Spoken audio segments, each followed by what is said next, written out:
This is the New York City FC Pregame Live. Today, New York City head back to the five boroughs to take on DC United. And now, here are your hosts, Glenn Crooks and Matty Lawrence.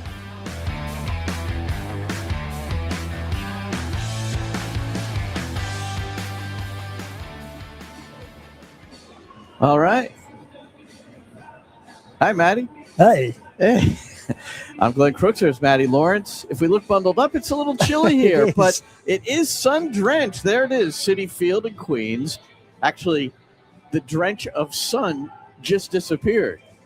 Didn't we just look out there to bright sunshine? It was beautiful sunshine out there. There's enough sand on the pitch as well for us to imagine we're near a beach too. So very the sun and the sand, it's just perfect for a game of football. Yep, that's sod over the infield, and there's been a lot of sand placed down, and you see they are matching up the surface to the best of their ability. Yeah. But beyond that, this is the 25th all-time meeting coming up between New York City FC and DC United. They've never met in the postseason, so that's all regular season play. If we look at the present day sides, they have identical records: 3 wins, 4 losses, 3 draws, so both on 12 points. New York City, though, ahead of DC United in the East, 8th place to 10th based on goal differential. And, I suppose the way to kick this one off, Matty, is new starters for New York City FC. In fact, there are 3 players who haven't started a match for the New York City Football Club since at least a year ago, and one of them about 2.5 years ago. So first, let's start with the fullbacks, Matty, because Strahinja Tanasiewicz will take the place of Tavon Gray, who is suspended for this one. Remember his second yellow and then red card at Montreal, so that's keeping him out of this MLS game. He played the full match midweek against the Red Bulls in the U.S. Open Cup, the New York City win. Then we go to the left side. Nico Cavallo played that full match against the Red Bulls, and, Pascal Janssen, his manager, will hope that he can figure out the full match today. He'll be there at the start. Kevin O'Toole is on the injured list for this match, not available. And then Tylus Magno will start in place, I suppose the way we could say, of the injured Hannes Wolf. Magno's last start, Matty, October 21st, 2023 against Chicago. For Tanasiewicz, his last start, last August 18th against Nashville. And then Cavallo started October the 10th last year against Montreal. But this will just be his 3rd career MLS start. So, a lot to unpack there. I suppose we start at the back line. Yeah, you have to start with the back line. 3 of the 4 fullbacks are out injured or suspended. Gray, Baera, the 2 right backs, injured and suspended respectively. Kevin O'Toole, the left back, out injured. So yes, Nico Cavallo is the only fit fullback in the team right now. Tanasiewicz will come in and do a job there. He will play the fullback role as a centre half. And I mean that with no discredit to him. He's not going to get forward. Right. He's going to get to the halfway line and stop, I think, pretty much. And he's going to head things. He's going to kick things. It doesn't matter whether it's a ball or the opposition. But what you get from him is graft, hard work, physicality, and a willingness to win. I have no problem with Tanasiewicz starting a right back, Glenn, because he will concentrate on defending. First and foremost, he is a defender. He will defend with a purpose. We know he's going to be a little unsure of match fitness. He hasn't started a game for a long, long time. Will he last 90 minutes? He will grind through it all. You know, if you give him a chance, he'll grind through it all, Glenn. We know that. But to change up 50% of your back line and to change up both your fullbacks, it's obviously not what you want. But that's what you get sometimes when you have the petulance of Tavon Gray, the unfortunate injury of Drew Baera. Not overly sure what's wrong with Kevin O'Toole, but we know he puts a shift in, and it's no surprise that he picks up the odd knock here or there. So it's very, very unfortunate that 75% of your fullbacks are injured, Glenn. It makes it hard. Yeah, I'm trying to elsewhere on the injured list outside of O'Toole. It's all the, as Pascal Janssen would put it, the usual suspects: Alonso Martinez, Drew Baera, who had the recent ACL, and Max Murray still with this leg injury, which really has never been clearly defined. Beyond all that, You have New York City coming off this win, so let's tackle that just for a moment. Yes. Beating the Red Bulls midweek, we were watching the game. We did not have commentary for that match, but we watched at Sports Illustrated Stadium from the roof, and we watched New York City score on 3 corner kicks, almost identical from where the ball landed from Maxi Morales. But it was first Kai Truin getting his first ever MLS goal, or rather New York City goal. Raul Gustavo, his first New York City goal. And then Thiago Martins, his second New York City goal, but the first one with the head. They were all headers, all redirected perfectly from the front post area. So what do you make of all that? Well, it means that New York Red Bulls aren't very bright. They got done by the same corner kick but three times. They hadn't conceded a set piece all season long. No, but you can get beaten by one set piece in a game. That's unfortunate. Then 2, you're a bit naive, and then 3, you're just utterly stupid. Especially when they're all identical, just a different runner. They were hardly getting blinded by science, but what they were blinded by was quality delivery from Maxi Morales, Glenn. And I think whenever we talk about set pieces, it's all about the delivery. Firstly, the delivery, and then your willingness to attack the ball and to get to the ball first. And I think we saw sublime delivery. I love the pace on the delivery. That's what makes it very hard. It automatically takes out the goalkeeper if you deliver it with that much pace, especially into the near post area. You can't come forward and get it. And then the power and the desire, the true desire of the players attacking the ball, Glenn. That's what you want. You've got to be the first to the ball in both penalty areas, whether that's defensively or attacking. And it was great to see. It really was, because they needed that win, Glenn. We know full well how, being in professional sports, being at the collegiate level, we know that breeding, that losing breeds losing. Very often, when you get in a rut, it's very hard to get out of that rut. So I'm glad to see them out of that rut. So doesn't mean it transfers to MLS play. Exactly. So now in MLS, they've gone without a win in 6 games. Most recently, the Montreal defeat at Stade Saputo. But back to the corner kick goals. Yeah. Nico Cavallo, who got the start of that one, he's going to get the start today, was asked about those goals. We prepare every week for set pieces, so it's nothing new kind of from our sense. We knew they were susceptible to getting scored on, and we were able to take advantage of that 3 times, which is absurd, but perfect for us. I had to play that. I thought that was the quote of the week. Well, I went with stupid. He went with absurd. He's way more eloquent than I am. I think that's his UCLA education. UCLA right? and Davidson. He was at Davidson first and then to UCLA. But yes, he's absolutely right. I stick with that. I stand by Nico Cavallo. It's absurd. And yes, even though they hadn't conceded a goal from a set piece, New York Red Bulls had conceded many, many goals this season, and they are susceptible to quality delivery into the box, as they proved time and time again. Now, Cavallo, he was the chief candidate to make it 4-1. He missed a breakaway goal, which we kidded him about. He kind of joked about it as well. But after the game, in his post-game remarks, Pascal Janssen, the manager, kind of inferred that not getting that 4th goal, it would have been injurious if all of a sudden the Red Bulls got the 2nd, and then. But I asked him about that. This is part of the pregame show coming up at 2:45 p.m. The full Pascal interview. But here's what he said about that. You also talked about at one point you were up 3-1. That's the final score, and you were talking about trying to maybe get that 4th goal to really put it away. And what you said is that if you had given up the 2nd goal, there might be reminders of Charlotte and Cincinnati, which indicates to me that the team is still a little fragile in your mind. Well, not necessarily fragile, but it doesn't help because, like I mentioned just now, they could cause a mindset which could put you in 2 thoughts. The other side of the coin is when you go back to the game that we played against Philadelphia, for instance, we concede a late equalizer. And the mindset was very clear because that is one of our principles. We don't fall back and we go forward again and look for the win. And we got that win. On the other hand, Cincinnati is a game where we concede late goals. St. Louis is a game where we concede a late goal. And that doesn't help because, that could either bring you in 2 thoughts or get yourself into trouble like we did in those games. Yeah, so it was a mindset versus fragility. Yeah, so Not necessarily fragile, but a weak mindset. So, yes, draw your own conclusions. Yeah. So we'll see what happens. And like you said, Matty, does that midweek result have an impact today?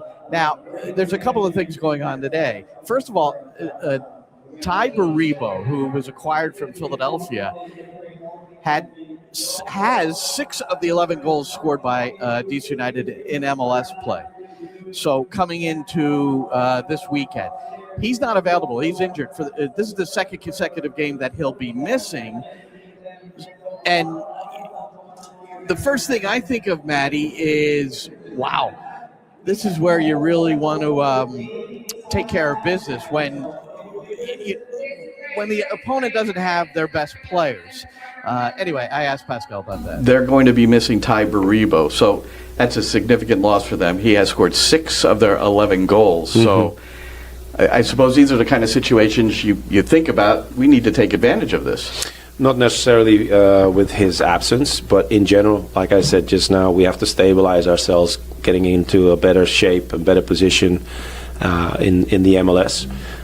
And I believe, and that's been my approach for a very long time now, that we can only achieve these goals by playing well enough to make sure that you have a good chance of winning the games. And throughout the games that we drop points, there's been phases where we didn't play as well as we could do, but there's been a lot of phases as well where we played some good football and unfortunately didn't get the win.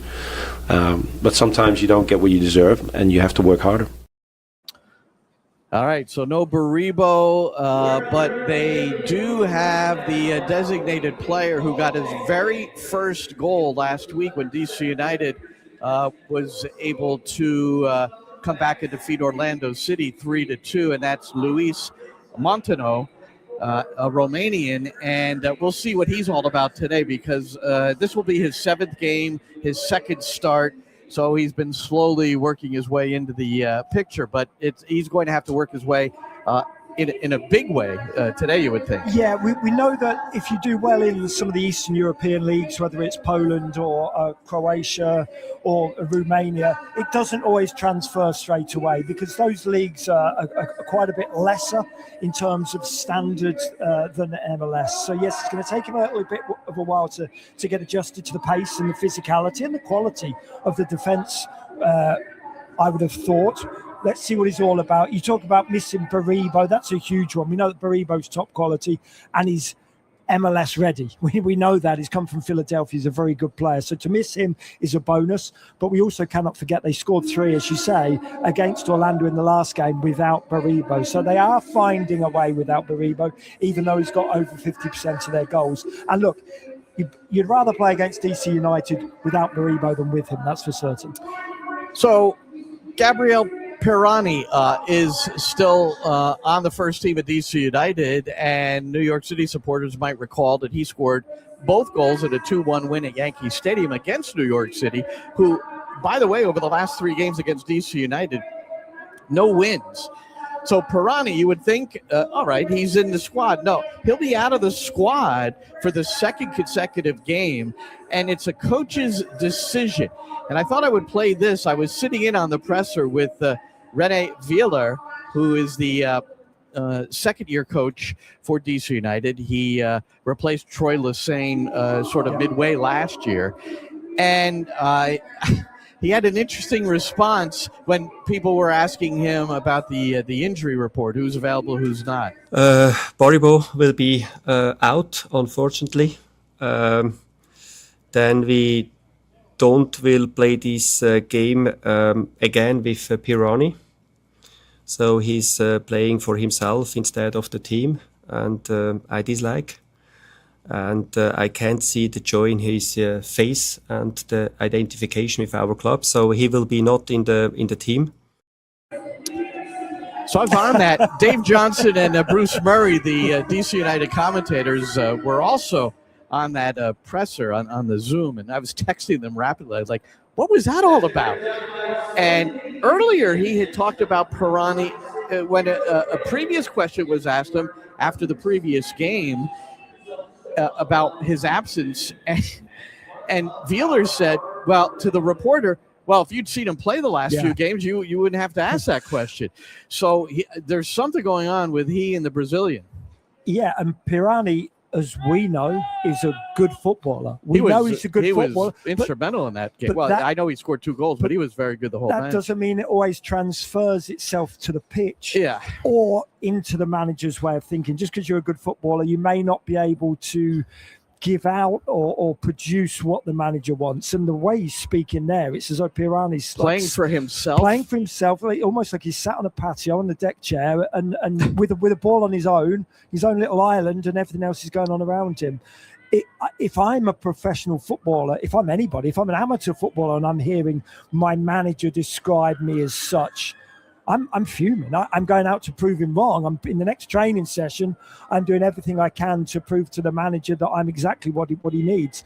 But we also know that some personalities go completely the other way and they just down tools.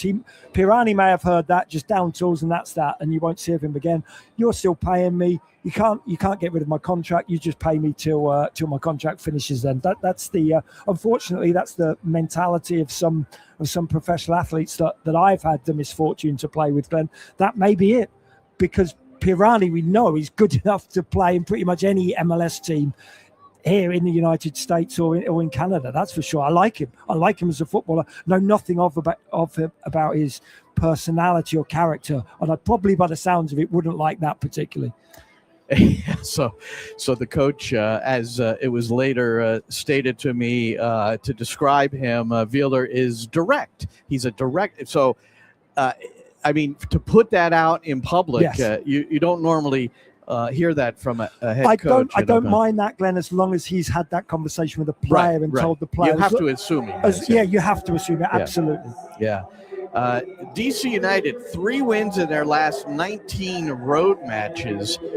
And last time at Citi Field, they visited. New York City wins at 2-0. Santi Rodriguez and Julian Fernandez with the goals. Nick Cushing was the coach. A lot changes in a couple of years' time. And if you look very closely to the right, you won't be able to see it. It's just a dot on your screen. But that's Sean Johnson bending over, getting warmed up for DC United.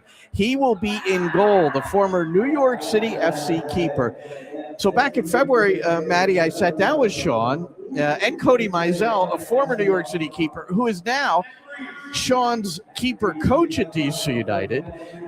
But I sat down with Sean, and of course, New York City FC is going to come up in the conversation. New York City was a big move for me in my career. Obviously, super thankful for everything that I gained through that. I've been lucky to have some great goalkeeper coaches along the way as well. Like I said, being in Chicago with Aaron Hyde, the start of my career, and then Rob Vartugin, it's for me it was a lucky spot to land in as a professional, to have so many years with quality guys, and ultimately, moving to New York changed how I viewed football. It changed how I approached goalkeeping, and for me that was the next step in my evolution. Thankful for every step of the way that kind of stack those experiences on top of one another. But the world of football is small. Ended up back with Aaron Hyde with the national team after being in New York City. It's just lucky and fortunate to work with a lot of guys that helped me with the adaptation and all the demands that were going to be made, specifically with New York building out of the back, and with Patrick Vieira and then Dominic Tarrant, and then ultimately with Greg Berhalter, and then what turned into a World Cup opportunity for me. So Sean Johnson, who has the all-time record in all the keeper categories for New York City FC: appearances, clean sheets, wins, consecutive shutout record streak. In July 2018, went 396 minutes without conceding a goal. MLS Cup MVP in 2021, and went to Toronto, and now with DC United. And in terms of gaining points as a club in both those places, it's been a struggle. This is Sean's first year with DC United, but at Toronto it didn't go particularly well, and he's one of the guys trying to lead this thing out of the abyss. Yeah, it's very hard at DC United. It was even harder at Toronto, let's be honest. But yeah, he's certainly coming into the last few years of his career. You'd have thought Sean Johnson, he wants to enjoy them and he wants his team to be as good as possible. They concede quite a few goals, about 1.5 goals per game they concede. He's getting a lot of practice, that's for sure. But he speaks very eloquently. I love that interview with you, Glenn, and the words. And he's obviously very, very grateful for everybody that he's worked with, which is a fact. And he talks about his evolution as a goalkeeper and learning and growing. And I think even now, under Cody Mizell, he will want to learn and grow still, because nobody knows everything. He will still want to continue to grow. Yeah. And he strikes me as the type of person who isn't, I know everything there is to know now because I'm 35, 36. I get the fact that he still wants to learn and grow as a footballer. So I look forward to seeing him today. I hope he has a good game, but obviously I hope NYCFC are the winners as well. Well, it's interesting. Cody Mizell, 34 years old. Sean Johnson is 36. So just the age comparison. Yeah. And Cody's still learning his trade as a keeper coach. And we talked about Sean Johnson having the club record at New York City for appearances as a goalkeeper, and is third in appearances overall for New York City. Cody Mizell was a part of the roster. He has an MLS Cup badge, but he was part of the roster from 2020 to 2024 and never made an MLS appearance. He was a USL keeper for Tampa Bay for the most part, and was good there and just never got the opportunity. When you're the third keeper, he was behind Barraza as well. It's just a different psychology as an athlete, isn't it? As a third choice or a second choice goalkeeper for that matter, you're very unlikely to play. The third choice, exceptionally unlikely to play. And yes, he's learning his trade, and you would assume that it will be a meeting of minds between Mizell and Sean Johnson. They're both learning from each other. You wonder whether Sean Johnson wants to, in years to come, whether he wants to go in that direction and become a goalkeeper coach. So, yeah, they're probably both learning from each other. Yeah. And, interesting that Mizell, one of his, I sat with Cody as well, and now that he's a coach, and I think it's always important that a coach can get into the minds of those who aren't playing, which is generally the second and third keeper, and how to deal with them and keep them involved. But that's all part of the goalkeeper union as well. There's Matty Lawrence. I'm Glenn Crooks. Coming up at 2:45 will be the start of our live commentary on the New York City FC Network with a pregame show featuring Pascal Janssen. At 3 o'clock, we'll be joined by Sirius XM-FC channel 157. That's on the radio. And also Apple TV on the drop-down app, the feature in the lower right part of your screen, whether it's a computer screen or a TV screen, and you can listen to your English hometown radio commentary, which today is myself and Maddie. And John Rojas has an explanation about Pirani here. So, John, let's bring it up. Hopefully things are treating you well in Barcelona, as Pirani wanted to go back to Brazil. DCU said no to Santos, and I suppose players over the years have to out of the pram. But players over the course of all time on the professional level have to deal with these things, where clubs have to make decisions. I mean, what do you think of that?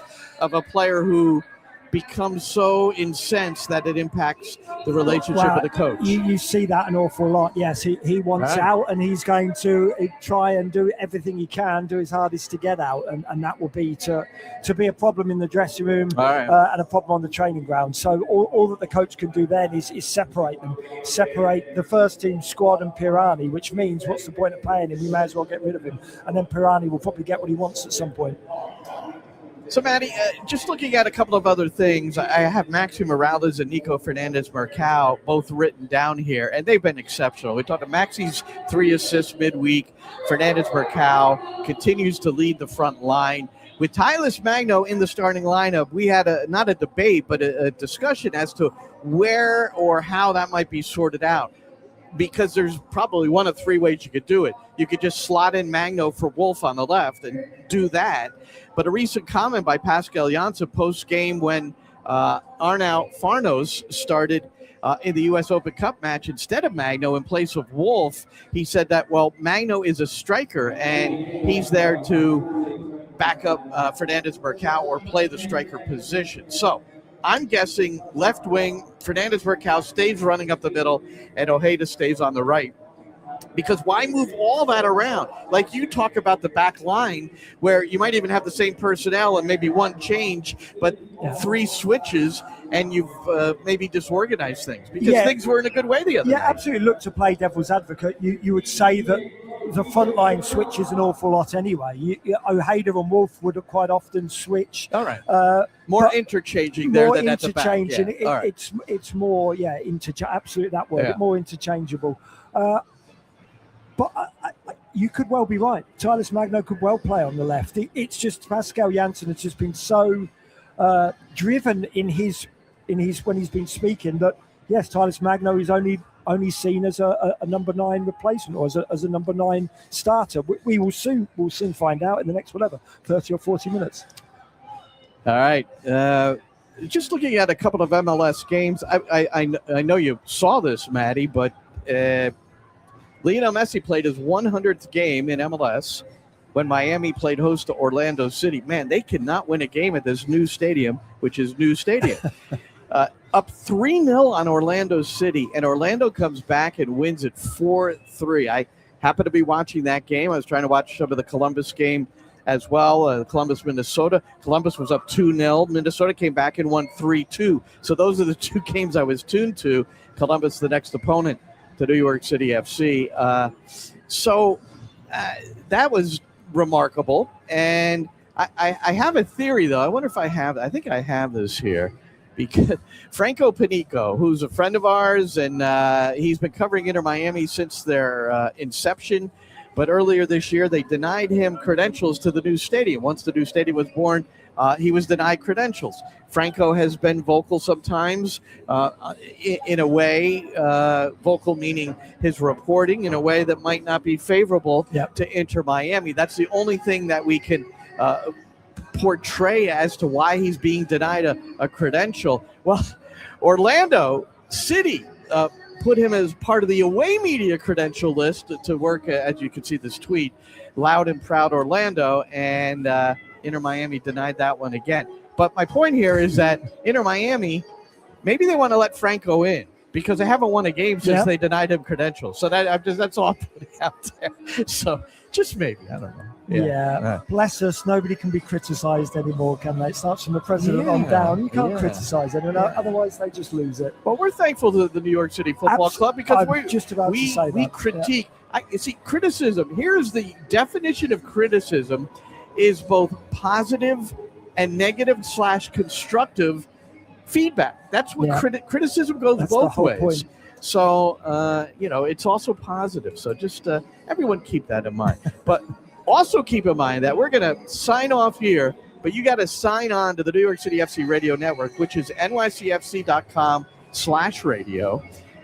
It's on the NYCFC app if you have that. It's on the TuneIn app if you have that on your phone or computer.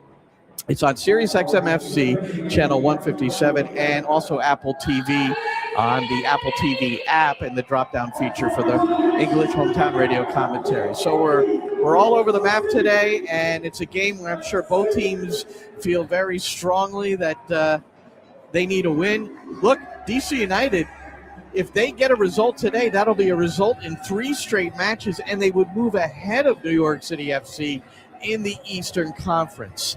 That might be considered blasphemous by the New York City footballers, and that's why in some ways when we hesitate, Matty, to call things a must-win, this might fit into that category for New York City, especially considering the absence of Ty Baribo. So it's all coming up. For Matty Lawrence, I'm Glenn Crooks. Enjoy the game, everybody.